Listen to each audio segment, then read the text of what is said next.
She chose the piece of land nobody wanted, and everyone pitied her for it. Within 5 years, it had become the most productive farm in the entire county. The land agent had been doing this long enough to know which parcels would move fast and which would sit. He had laid the survey maps across a folding table outside the Territorial Land Office in Cass County, Nebraska, in the spring of 1884, and watched a line of men work through the plats with the focused intensity of gamblers studying a roulette wheel. The morning air carried the cold edge of late April, and the men breathed small clouds as they bent over the maps. Their fingers traced the paper with the acquisitive precision of men who had travelled far to be here and meant to leave with something worth the journey. Each one pointed to the high-ground ridge plots, well-drained upland slopes with good southern exposure, parcels that caught the wind and shed the rain and sat at elevations that made a man feel he stood on something solid rather than at the mercy of whatever the sky decided to deliver. One after another, they claimed what the land itself advertised as valuable. The parcels that looked the way farming land was supposed to look, open and dry and full of promise. The agent initialed their papers, took their filing fees, and watched the best ground vanish before noon. By mid-afternoon, the table had thinned to the parcels nobody wanted. The men still lingering carried the quality of people reconciling themselves to second choices. They circled the less attractive options with the grim arithmetic of settlers whose timing had cost them the premium selections. Among the remaining plats sat number 47, a quarter section of low basin ground wrapped on 3 sides by a long, gentle curve of hill. It rose 60 feet above the basin floor at its highest point. A seasonal creek ran through the eastern edge of the property, its banks dark with the heavy soil that moisture-rich ground accumulates over decades. At the center of the parcel, the survey notes marked a natural depression. It pooled standing water after every significant rain and held it for days, sometimes weeks, before the ground slowly drew it down. Every man in that line read those features the same way. Too wet, too sheltered. The low position meant it would never drain properly.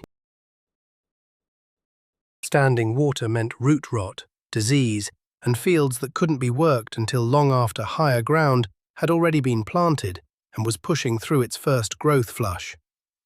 The hills curving around it on 3 sides would block the afternoon sun in winter. They would shorten the growing season at both ends. They would catch cold air that settled into low ground like smoke into a hollow, pooling there through the night and lying thick over the plants at the hour when frost did its killing. Every experienced farmer in that line reached the same conclusion without needing to deliberate. That land would fight you and win. It would cost you the seasons while you learned the lesson.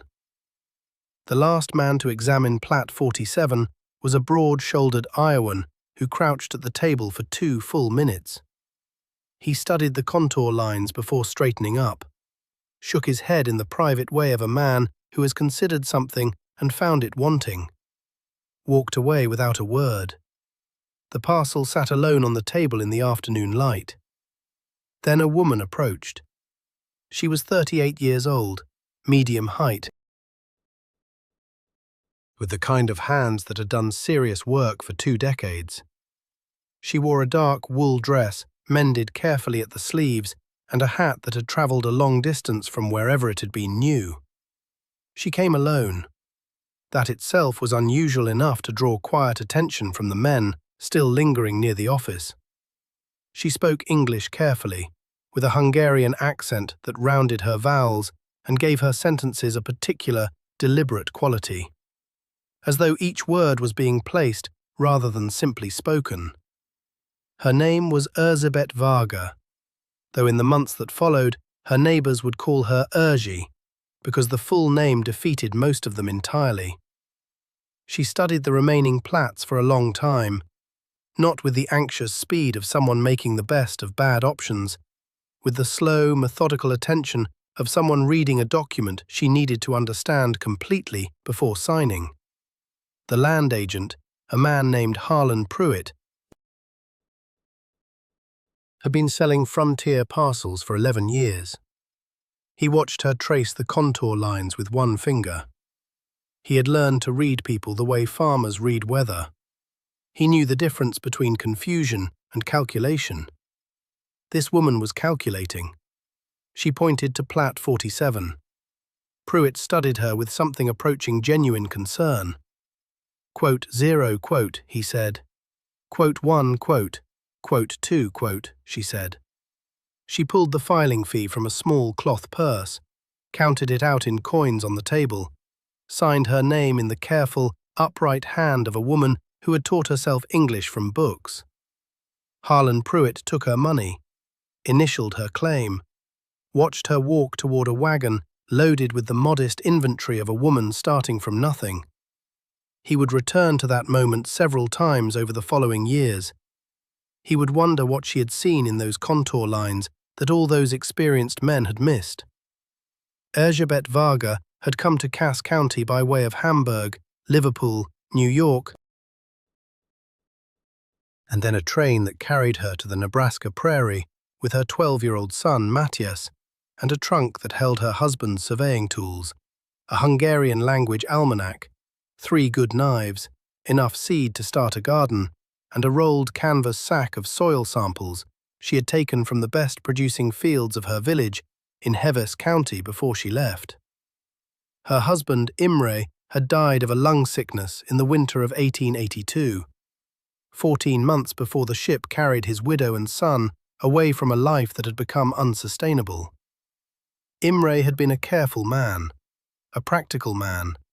He kept records of rainfall and yield and soil color the way other men kept financial ledgers.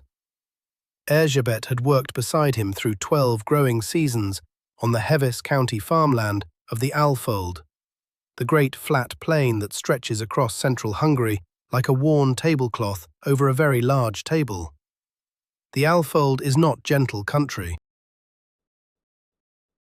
It floods in spring with a violence that takes years of patient earthwork to manage. Then it bakes under a July sun that drives air temperature to 40 degrees Celsius, while wind crosses 1,000 kilometers of flatland to reach you without interruption.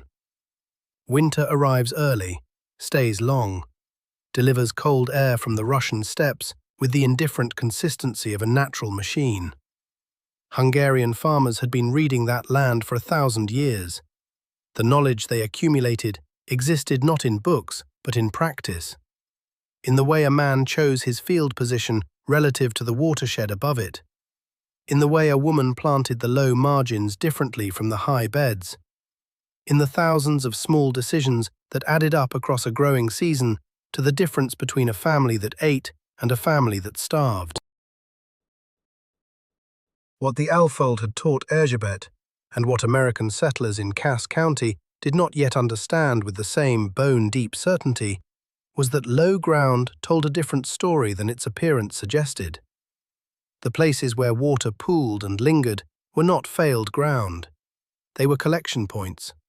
Terrain features the landscape had built over centuries to gather and concentrate the minerals and organic matter that water carried as it moved. Every rain that fell on surrounding hillsides eventually ran toward the depression at the valley floor. It carried dissolved mineral content stripped from upper soil layers.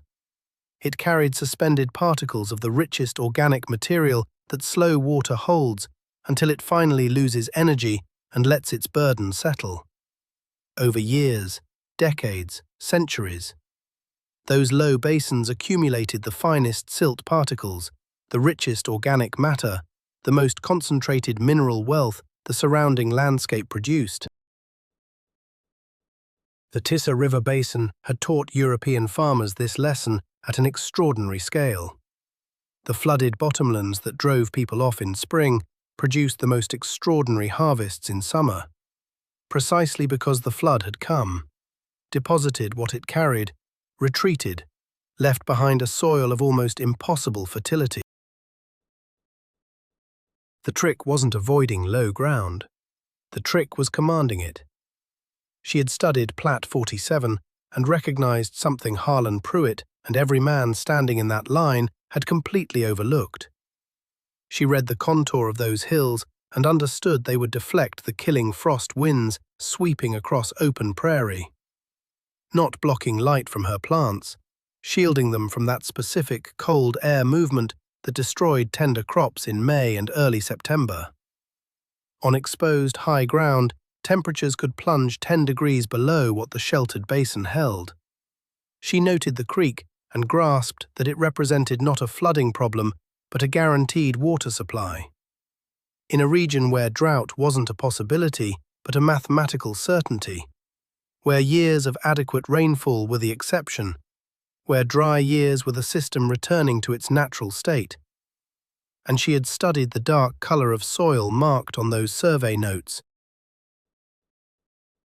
That deep, almost black shade experienced farmers anywhere on Earth learned to associate with organic wealth.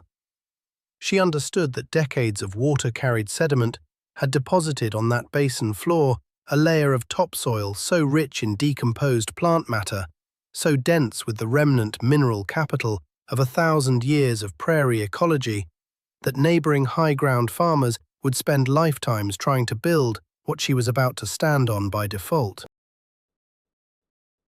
She wasn't gambling. She was reading a document the other men had picked up and set down without finishing. The first weeks on Plat 47 were physically brutal, the way all frontier beginnings were brutal. Matthias was strong for his age and willing. Erzsébet worked beside him from first light to last with the focused efficiency of someone who had calculated exactly what needed to happen and in what order. She did not build a large cabin first, which was the conventional approach. She built a small one, tight and low, positioned on the slightly higher northern edge of the property where ground stayed drier. She spent the majority of her early energy on something that puzzled every neighbor who rode past. She was digging channels. Not drainage channels exactly, though that is what the neighbors assumed. A farmer named Wallace Briggs, whose land sat on the ridge a quarter-mile north, rode down to the fence line one afternoon in late April. He watched her and the boy moving systematically across the wet portion of the basin, cutting shallow trenches in a pattern that looked almost like a grid. Briggs was a decent man, genuinely sympathetic to the widow's situation. He called out to her with the well-meaning concern that characterized most of what her neighbors would direct at her for the next 18 months. "Mrs. Varga," he said, "I have to tell you, you might be wasting your labor there. That ground won't drain out no matter what you cut into it. Creek feeds it too steady." Erzsébet straightened. She looked at him with the patient expression of someone who had decided not to explain herself until results made explanation unnecessary. "Thank you, Mr. Briggs," she said. "I appreciate the thought." She went back to digging. What she was actually creating was not a drainage system. It was an irrigation management system. A network of shallow channels designed not to remove water, but to distribute it evenly across the field surface, to control where it pooled, where it moved on.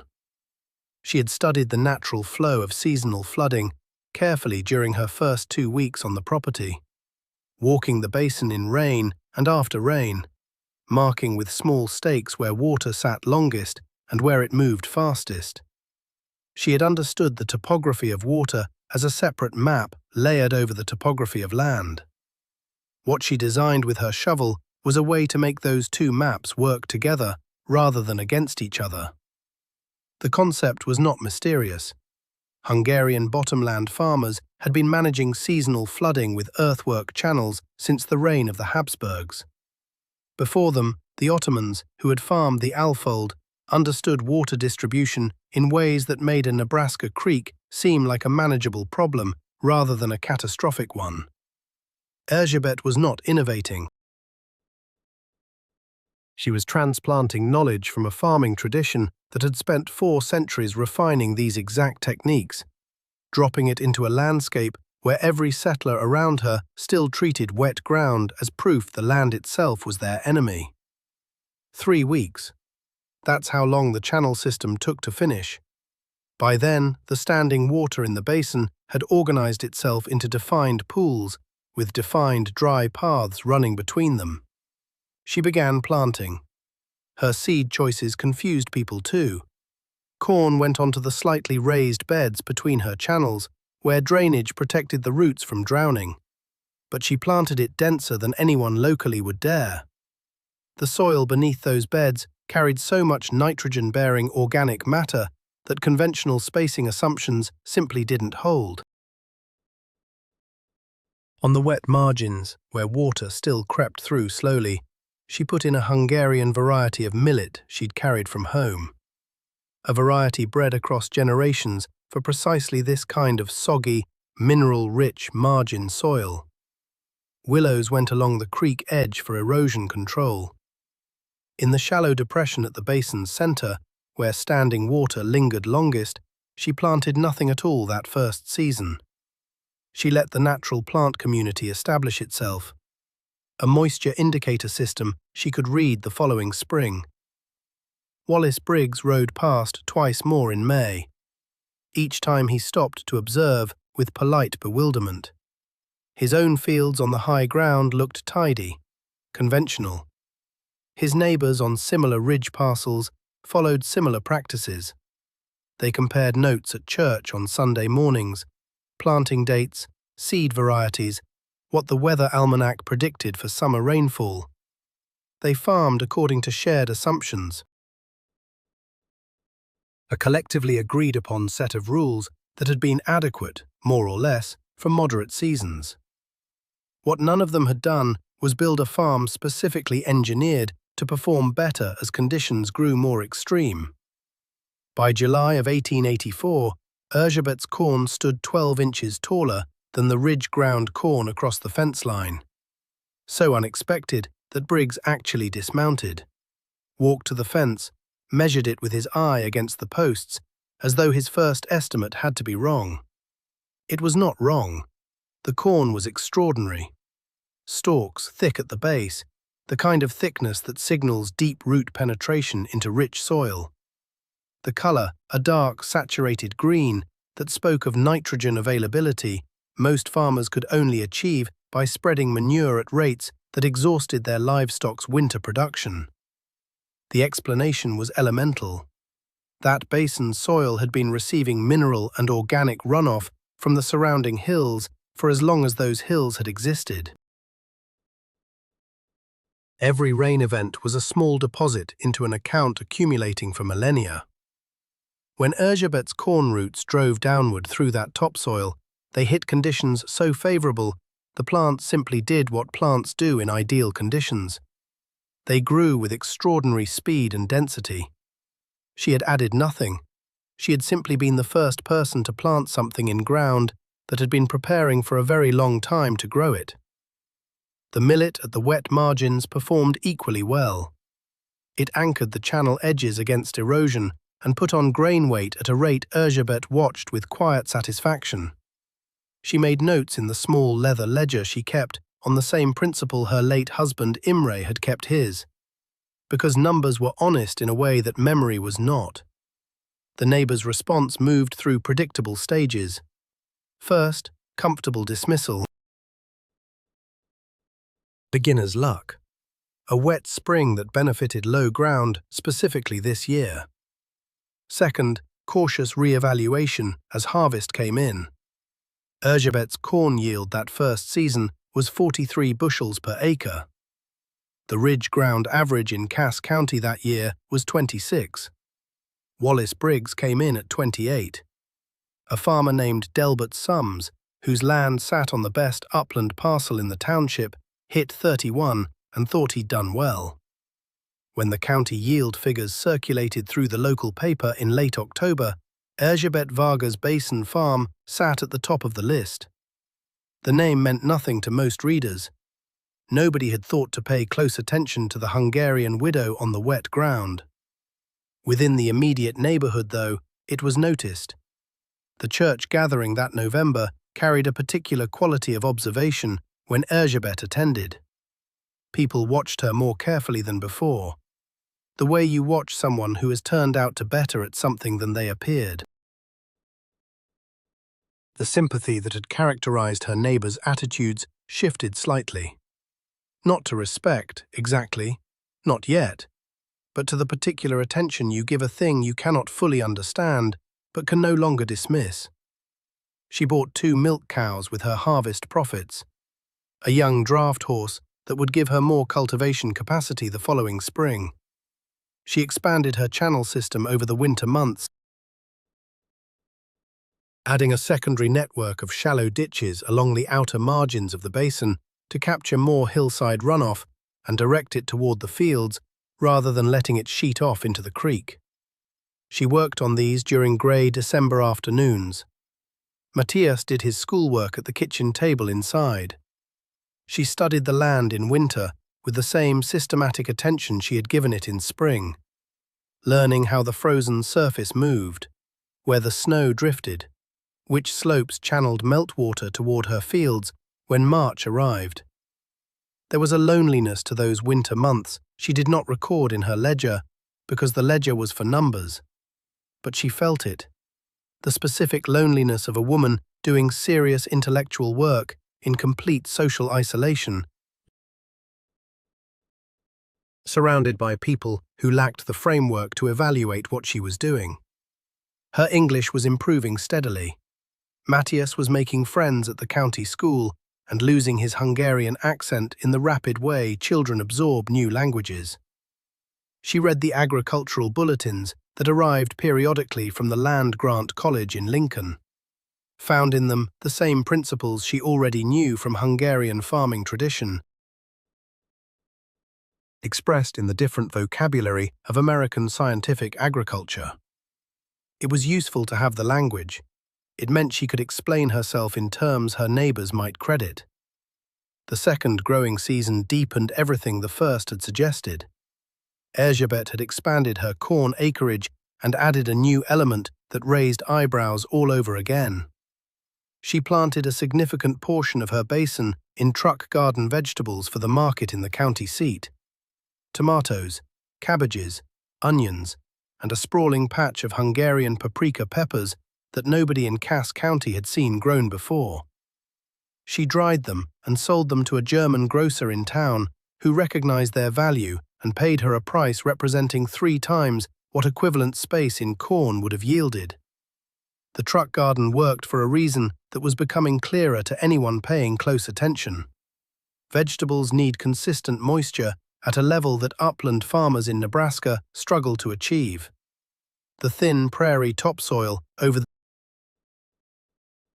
ridge ground dried out quickly between rain events. The labor of hauling water from wells was exhausting and time-consuming enough that most settlers planted only what could survive on rainfall timing. Elizabeth's basin ground never fully dried out. Her channel system maintained soil moisture in the root zone that required no supplemental irrigation at all during normal summer rainfall patterns.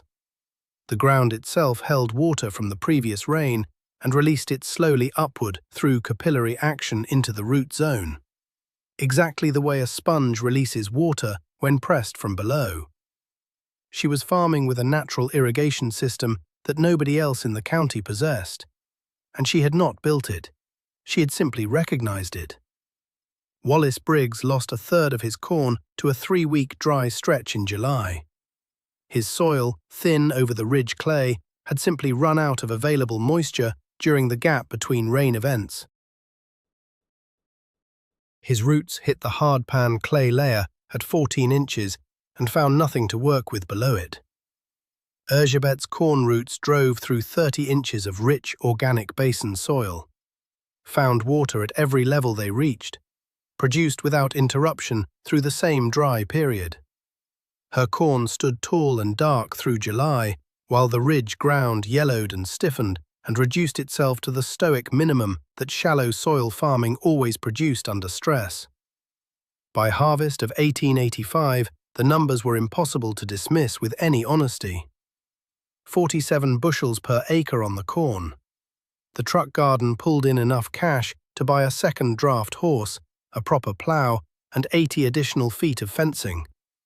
Matthias was 14 now.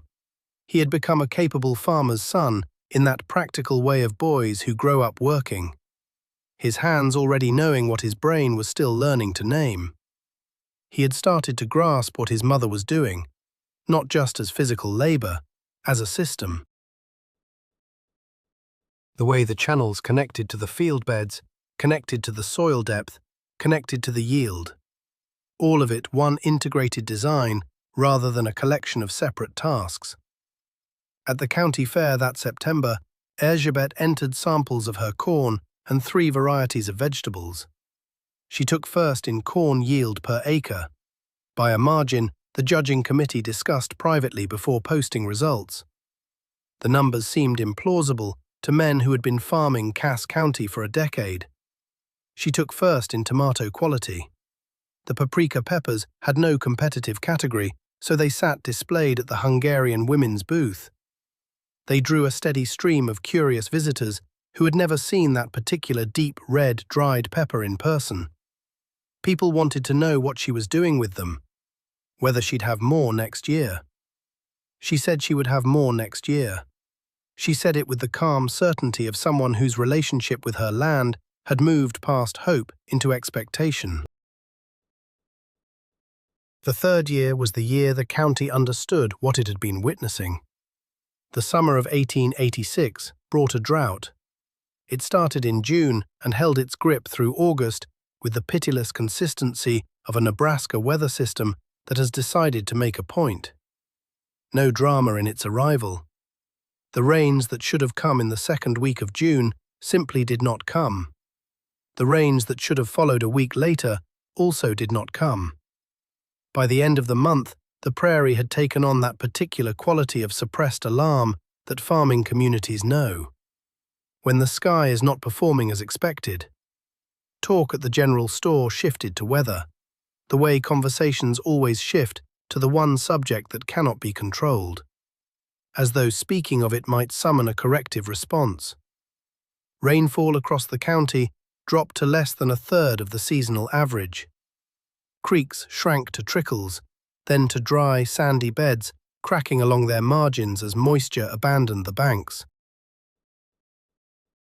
Wells dropped 8 feet in 2 months. Farmers who had never needed to think about their water tables found themselves measuring depth with rope and bucket before dawn. Checking the slow decline like a man watching the level in a barrel he knows is not being refilled. The ridge-ground farms went first, because the ridge-ground topsoil was what it was, thin, compacted in the plough layer, sitting over clay that held no water and let no roots pass. Those soils exhausted their moisture reserve within 3 weeks of the dry spell's start. Then there was simply nothing to draw on. Corn that had looked promising in May turned to rustling brown stalks by mid-July, leaves curling and bleaching at their edges in that specific way indicating cellular dehydration. A plant that has given up on the current growing season and is conserving what it can for seed production. Wallace Briggs lost most of his corn. Delbert Sums lost a full 60% of his crop. A farmer named Cyrus Holt, who had claimed excellent high ground the same week Erzsébet filed on Plat 47, who had told anyone willing to listen that the Hungarian widow made a terrible mistake, watched his crop fail so completely that by August he had to consider borrowing against his land title, just to purchase feed corn for his livestock through the winter. On Plat 47, the drought changed almost nothing. The basin ground had been charging its water reserves all spring, as it did every spring, in the methodical hydraulic process that Erzsébet had understood when she chose it, and had been enhancing with her channel system for 2 years. Every rain event that struck the surrounding hills travelled down their slopes and found her capture channels waiting. From there it was directed into the field beds, where it percolated slowly through 30+ inches of organic rich topsoil and entered the water table beneath as a deposit. On harder ground, it would have sheeted off toward the creek. Gone. But not here. She had been making deposits to an underground account each time it rained. The drought was simply a period when she was drawing on those deposits rather than adding to them. The account had not run out. The creek, reduced to a fraction of its normal flow, still moved water through the eastern edge of her property. Creek persistence during drought depends on how far upstream the watershed extends, how much surface area feeds it. This particular creek drained from a substantial hill system that held its moisture longer than the open ridge ground around it. The reason was the same story, written in different handwriting. Vegetated slopes on that watershed had their own version of the organic soil principle.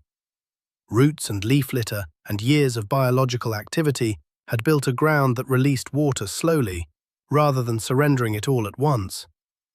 Erzsébet's connection to that creek, which every neighbor had considered a flooding liability to be endured rather than an asset to be valued, had become, in drought conditions, a water supply that none of the surrounding farms could replicate. She walked her cornfields on a Tuesday morning in late July. The county around her burned. The corn was tall and dark, and producing silk at the top of ears filling out at the normal pace. Leaf color was not the yellow-green of drought stress. It was the deep, saturated green of plants receiving everything they need. She moved through the rows with her hand trailing along the stalks, feeling the thickness of the stems, the turgidity in the leaves that indicated full cell hydration. She made a note in her ledger. Then she walked the truck garden, where tomatoes were rooting into soil moisture that would sustain them another 3 weeks without rain. To the west, a line of cloud had been building for 2 days. It carried the promising density of a weather system that meant business. It rained on the 4th of August. What it found when it fell on Plat 47 was a field that had never stopped working. Ground that received the water with the unhurried efficiency of a system designed to absorb rather than shed. The harvest figures that fall were staggering in the context of what surrounded them. The county average corn yield collapsed to 11 bushels per acre, the worst in a decade. Erzsébet's basin ground produced 38 bushels per acre. The truck garden, irrigated by soil that had never fully dried, produced at a rate that overwhelmed county seat market demand. She contracted with a merchant in Omaha, 60 miles east, to take her surplus at prices that still cleared significant profit despite the transport cost. The paprika crop failed partially. Even her deep soil had limits. But the failure was partial, not complete. And what she brought to market, she sold at prices the drought had inflated considerably. Wallace Briggs came to her door in October. He was a proud man. It had cost him something to make that walk, and she knew it and respected it. He sat at her kitchen table, accepted a cup of coffee, then asked her directly, in the measured way of a man who has decided that dignity is best preserved by honesty, how her land had held through the drought when everything around it had failed. She explained it to him for 2 hours. The water table in the basin versus the water table on the ridge. She drew him a sketch of the channel system and the way it functioned not just as irrigation, but as a groundwater recharge mechanism. Every rain she captured and directed into her fields was water that percolated down and added to the underground reserve. On compacted ridge clay, it would have run off to the creek instead. She explained the soil depth, what the organic matter meant for water. Retention. A foot of rich basin topsoil held roughly 3 times the plant-available moisture of an equivalent depth of ridge soil. She had a water storage system built into her ground that operated invisibly and continuously. She laid out how those hills rising on 3 sides, the ones every neighbor had written off as a cold air trap, actually functioned as a frost deflector during spring and fall when killing frost threatened everything. The cold air pooling on her basin floor ran warmer than air on the exposed ridges.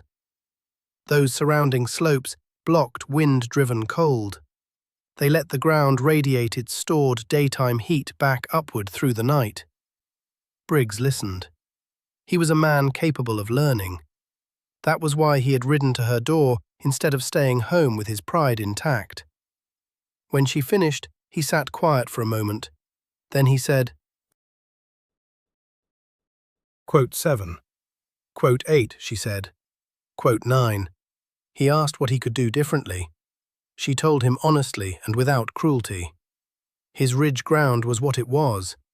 He could improve it considerably with systematic composting, building the organic layer he didn't naturally have. He could install a small cistern to capture roof runoff for garden irrigation during dry spells.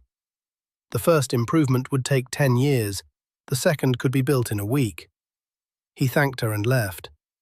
She watched his wagon climb back up the slope toward the ridge from her kitchen window.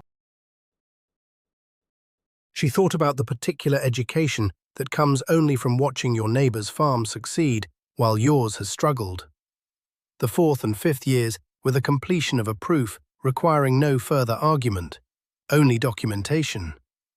Agriculture works on the time scale of seasons. It takes several of them for patterns to establish themselves beyond the possibility of luck or weather anomaly.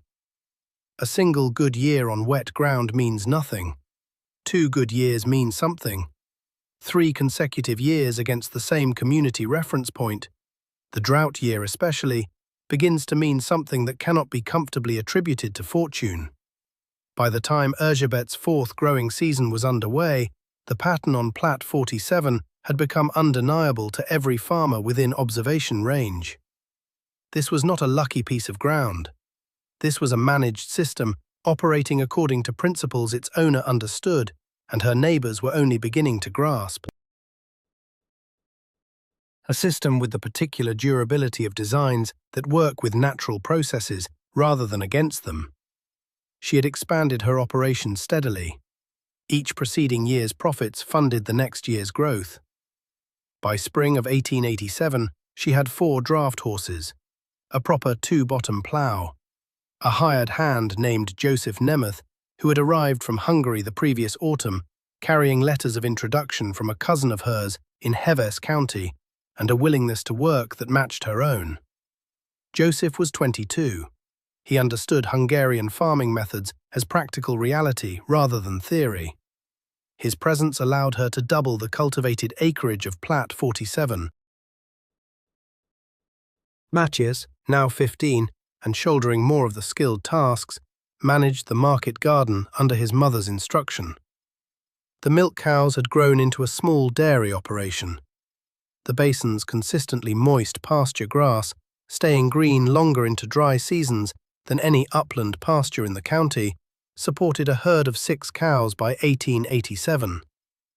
The butter and cream that Erzsébet's careful management produced moved into the county seat twice weekly. The dairy operation was another consequence of the land's character she had recognized potential in before anyone else. Dairy cattle need consistent water access and consistent pasture quality.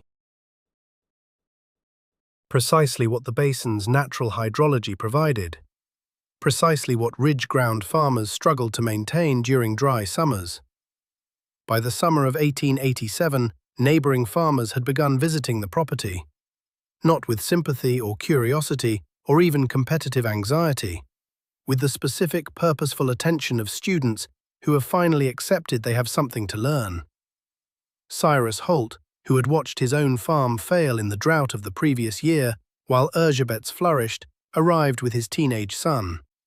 They spent a full afternoon watching how the channel system functioned during a heavy rain, observing the water's behavior in the field beds and drainage paths, asking questions that grew increasingly sophisticated as the afternoon's observation gave him context to formulate them.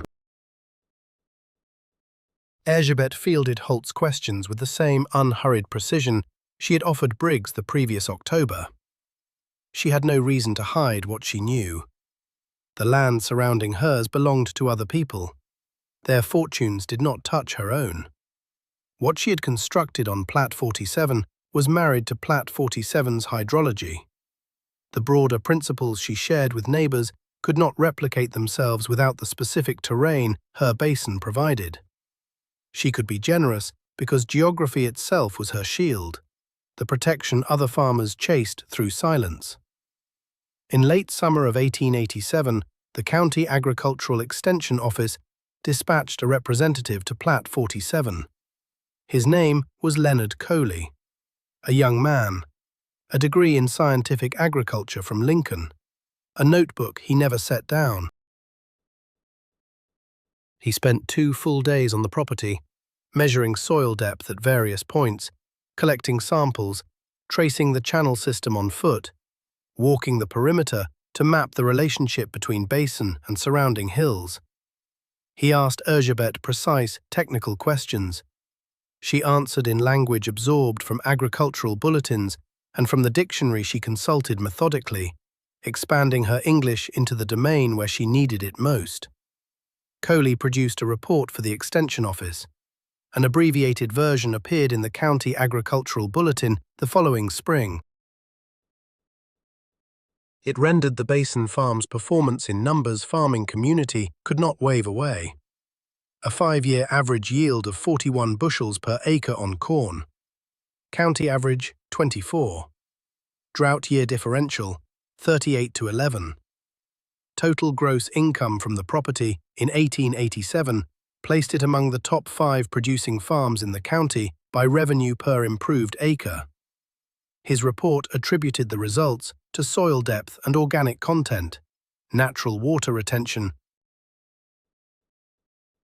and what he termed systematic water management through surface channeling, a technical phrase meaning the woman had redesigned the conversation between her land and its rainfall. He did not adequately credit the knowledge, tradition from which the channeling approach descended. Erzsébet read the report. She noted what it captured correctly. She stored quietly what it missed. She had not crossed an ocean to receive credit. She had come to survive, to build something that would outlast her. And by the 5th year of her tenure on Plat 47, she had accomplished both, with a thoroughness no one watching her that first April afternoon at Harlan Pruitt's folding table could have reasonably predicted. The county fair of 1888 became the public occasion of her vindication. Though she would not have chosen that word, vindication implies the opposition had mattered to her while it was happening. What she had mostly felt during those years of pity and polite skepticism was not injury. It was impatience, a desire to let the soil make the argument words could not. She entered 11 categories, placed first in 7. Her corn samples were so consistently large in kernel size, so uniform in ear development, that the judging committee examined them twice, confirming nothing exceptional about the growing year had particularly favored low ground. Nothing had. The year ran broadly average in rainfall and temperature. The basin's stress condition advantages had not even been called upon. The produce had simply been grown in very good soil under very good water management, and therefore it was very good produce. The dairy entries, her butter specifically, won a ribbon. That pale gold came from cattle grazing deep-rooted, consistently nourished pasture grass. She folded the ribbon and handed it to Matthias. He had done much of the milking, 16 by then, already taller than her. His father's serious eyes, her own habit of watching things carefully before reaching a conclusion. He would take over the farm's operation eventually. She was teaching him the way her husband Imre had taught her, not through instruction so much as through observation, through the habit of paying attention to what the land was doing, what it needed, what it was capable of. Land assessment notices came in early autumn of 1888. The county had reassessed property values across the township. Plat 47 had climbed in assessed value by 61% since Erzsébet filed on it 4 years prior. The surrounding ridge parcels had risen between 12 and 20% on average. Normal appreciation. General settlement value doing its slow, predictable work. The basin farm got revalued because its productivity record had made its potential visible to county assessors who operated primarily from yield data. Harlan Pruitt, the land agent who had accepted her filing fee and quietly worried over her decision for years, ran into her at the county seat general store in October. He told her he'd been thinking about that spring day in 1884, the day she had pointed at Plat 47. He'd been wondering for some time, he said, what she had seen in those contour lines that the other men had missed. She told him what she'd told Briggs: the hills, the water table, the soil depth. She told him about the Tisza River basin in Hungary and the way her late husband, Imre, had kept yield records. What those records had taught them both about the bond between water and fertility. Pruitt listened with the sharp attention of a man re-examining something he had held as fact. "You knew that ground was worth more than anyone was paying for it," he said. "I thought it was worth more than the other men believed," she said. "The ground had to prove it." This was accurate. She had not been certain. She had been informed. There is a distance between those two things. From the outside, it looks like confidence. From the inside, it feels like a carefully managed bet.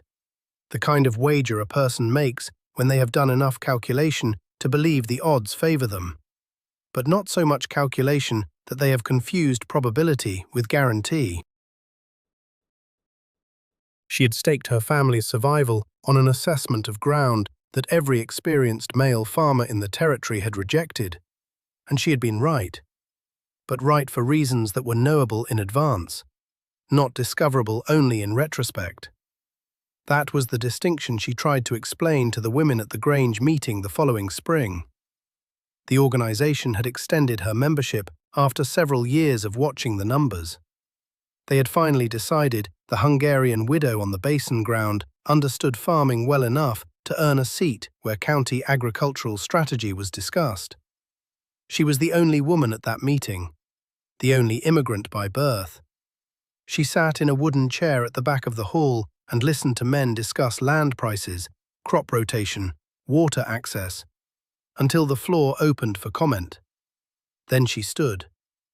In the careful English she had been building word by word for 5 years, she said the most important thing she had learned in Nebraska was this: the land always knows more than the men standing on it. Reading it takes longer than claiming it. Nobody wrote that down, but a farmer named Albert Poole, who had struggled for 3 seasons on mediocre ridge ground, went home afterward. He spent a week walking his property the way she had described.